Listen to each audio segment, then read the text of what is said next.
Ragazzi, una notizia clamorosa. Noi col nostro network abbiamo scoperto che l'impeachment del presidente americano Trump non è con l'Ucraina, ma è col Veneto. Noi siamo riusciti a intercettare la videochiamata di Luca Paia, alias Zaia, niente proprio di meno che con il presidente Donald Trump.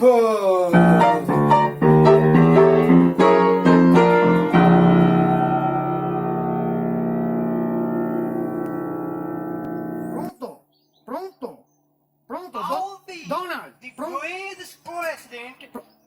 pronto, What's going on? pronto, Who's speaking? Paia, Paia.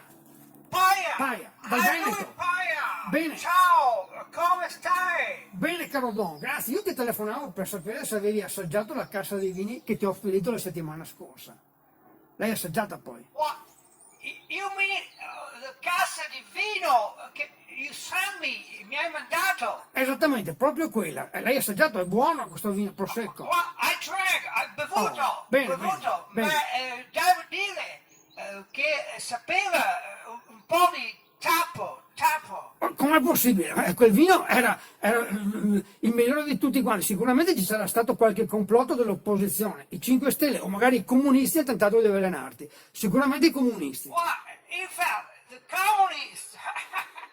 Allora, se il vino non è buono, non posso mettere dazi sul prosecco. Questa è una buona notizia, però per rimediare a tutto quanto facciamo così, Don, vieni a Conegliano e ti regalo io personalmente una cassa di prosecco di OCG. Ma come faccio con lingua? Io seguito il corso di italiano, ma quando è venuto in Veneto io non ho capito niente. No, ma Don, hai sbagliato, non dovevi seguire un corso di lingua italiana, dovevi seguire un corso di lingua veneta. Lingua veneta. Allora Esattamente. vengo trovarti Treviso, bere buon prosecco, mangiare bigo in salsa, radice fagioli.